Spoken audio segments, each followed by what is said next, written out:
Assalamualaikum warahmatullahi wabarakatuh. Saya atas nama Andi Risna dari kelas pendidikan biologi B akan menjelaskan tentang beberapa resume dari profesi kependidikan. Judul yang pertama yaitu hakikat bimbingan dan konseling. Pengertian dan ruang lingkup konseling. Bimbingan dan konseling merupakan terjemahan dari guidance dan konseling yang berarti mengarahkan, memandu, mengelola, menyetir. Lalu menurut Serser dan Stone mengartikan bahwa bimbingan konseling ini sebagai suatu proses pemberian bantuan kepada individu agar mampu memahami diri dan lingkungannya. Sedangkan menurut Sunario Kartadinata mengartikan sebagai proses membantu individu untuk mencapai perkembangan optimal.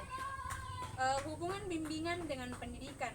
Hubungan bimbingan dengan pendidikan dijelaskan dalam Peraturan Pemerintah Nomor 28 Tahun 1990 pada pasal 25 dan Peraturan Pemerintah Nomor 29 Tahun 1990 pasal 27 dikemukakan bahwasanya yang pertama, bimbingan merupakan suatu bantuan yang diberikan kepada siswa dalam upaya menemukan suatu pribadi, mengenal lingkungan, dan merencanakan masa depan.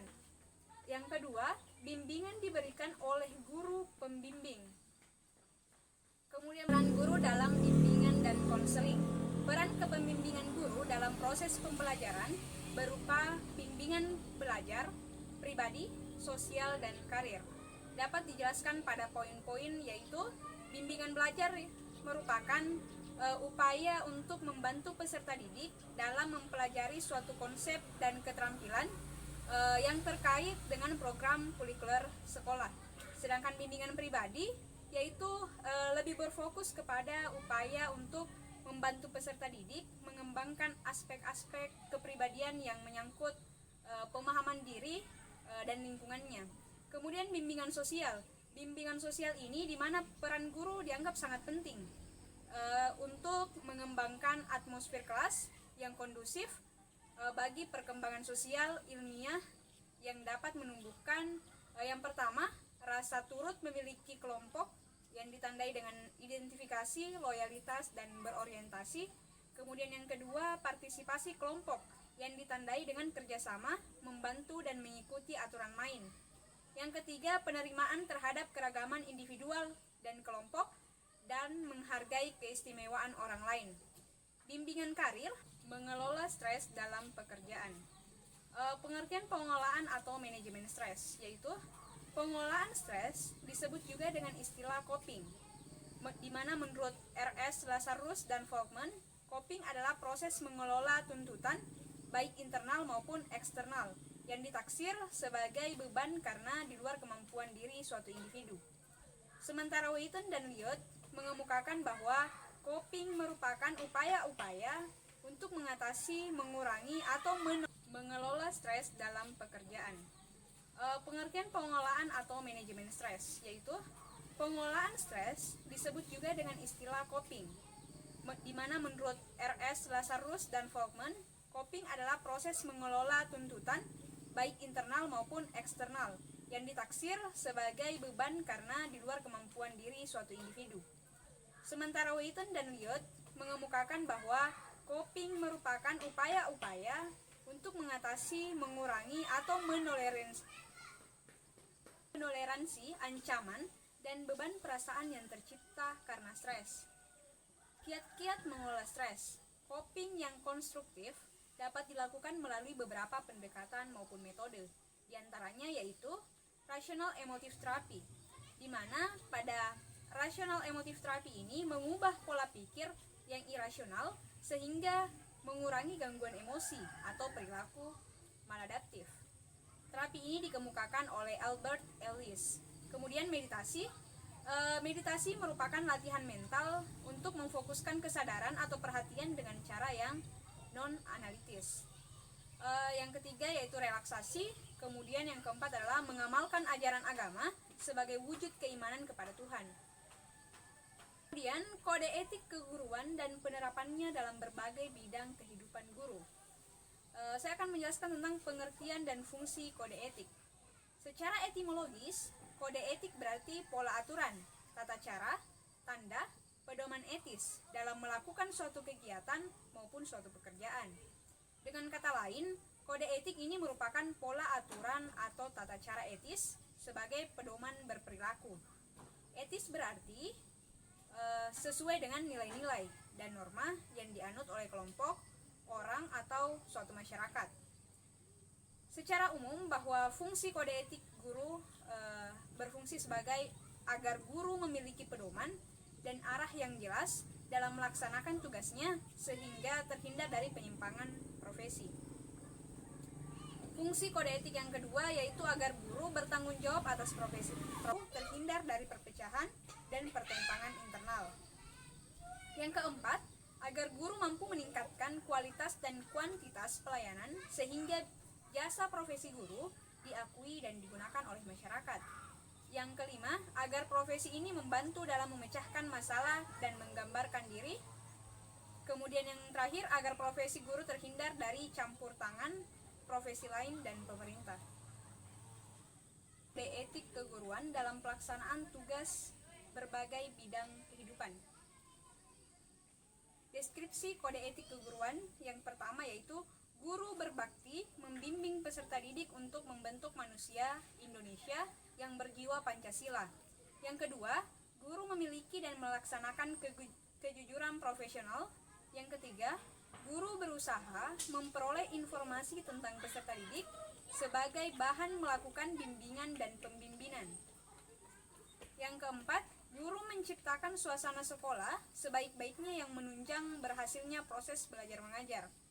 Yang kelima, guru memelihara hubungan baik dengan orang tua siswa dan masyarakat sekitarnya untuk menerima peran serta dan tanggung jawab bersama terhadap pendidikan.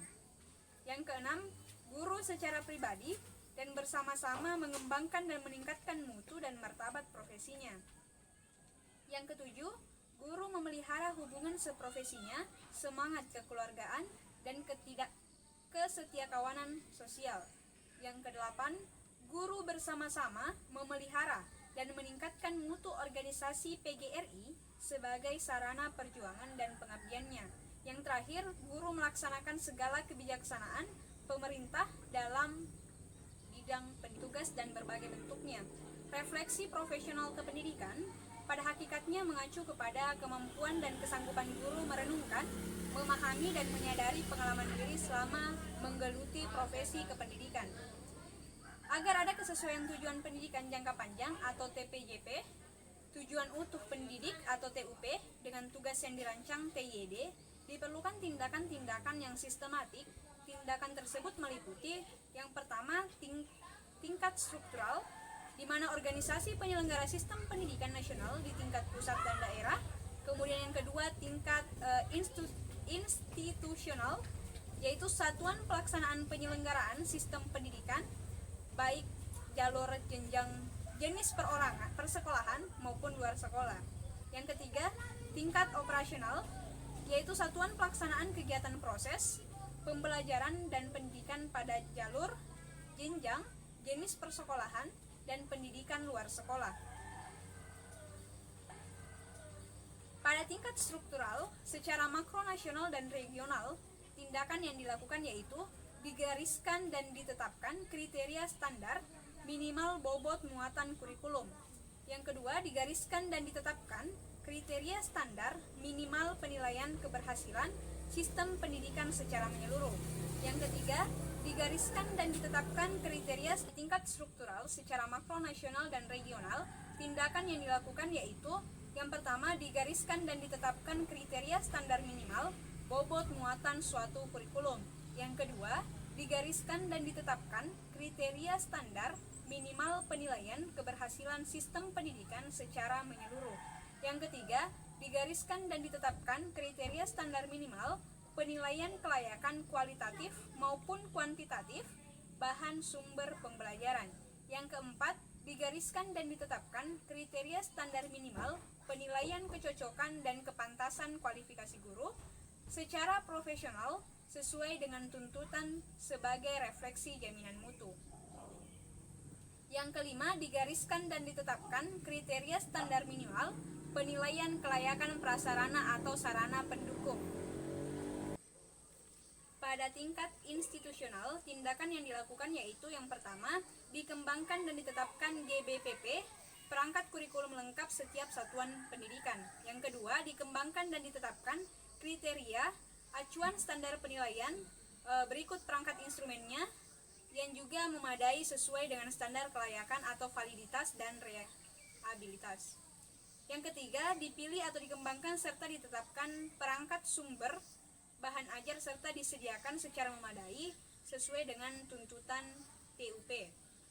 Yang keempat, dipilih dan ditempatkan, ditugaskan, disediakan dan dikembangkan tugas guru secara memadai pada setiap satuan pendidikan dengan mengindahkan kriteria standar kualifikasi profesional. Yang kelima, dipilih, dikembangkan, dibangun, disediakan secara memadai sumber daya pendukung sistem pembelajaran pada setiap satuan pendidikan. Profesi guru, Undang-Undang Nomor 20 Tahun 2003 Pasal 1 Ayat 6 berbunyi, pendidik adalah tenaga kependidikan yang berkualifikasi sebagai guru, dosen, konselor, pamong belajar, media suara, instruktur, tur fasilitator, dan sebutan lain yang sesuai dengan kekhususannya serta berpartisipasi dalam menyelenggarakan kependidikan. ABKIN merupakan organisasi profesi konselor Indonesia yang untuk sementara sebutan konselor di sekolah masih disebut dengan guru pembimbing atau guru BP, di mana ABKIN ini memiliki 4 divisi. Yang pertama, Divisi Ikatan Pendidik Konselor Indonesia. Yang kedua, Divisi Ikatan Sarjana Konseling Indonesia. Yang ketiga, Divisi Ikatan Konselor Indonesia. Yang keempat, Divisi Ikatan Instrumensi Bimbingan Konseling Indonesia. Sultan Santi dan Syahmiar mengemukakan beberapa ciri profesi. Yang pertama, pekerjaan itu dipersiapkan melalui proses pendidikan dan latihan secara formal. Yang kedua, pekerjaan itu mendapat pengakuan dalam masyarakat. Yang ketiga, adanya pengawasan dari suatu organisasi profesi dari IDI, PGRI maupun IPBI. Yang keempat, mempunyai kode etik sebagai landasan dalam melaksanakan tugas dan tanggung jawab profesi. Fungsi organisasi kependidikan yang pertama yaitu fungsi pemersatu, yang kedua fungsi peningkatan kemampuan profesional. Menurut Johnson, kompetensi kependidikan dibangun oleh 6 perangkat kompetensi. Yang pertama yaitu performance, yaitu unsur kemampuan penampilan kinerja yang tampak sesuai dengan bidang profesi kependidikan. Yang kedua, subjek, yaitu kemampuan unsur penguasaan substansi pengetahuan yang relevan dalam bidang profesi kependidikan. Yang ketiga, profesional, yaitu unsur kemampuan penguasaan dan keterampilan teknis profesi kependidikan. Yang keempat, proses, mencakup berpikir logis, kritis, rasional, dan kreatif. Yang kelima, adjustment, yaitu unsur kemampuan penyelesaian dan penyesuaian diri berdasarkan karakteristik pribadi. Yang kelima, attitude, yaitu unsur komponen sikap, nilai kepribadian pendidik. Terima kasih.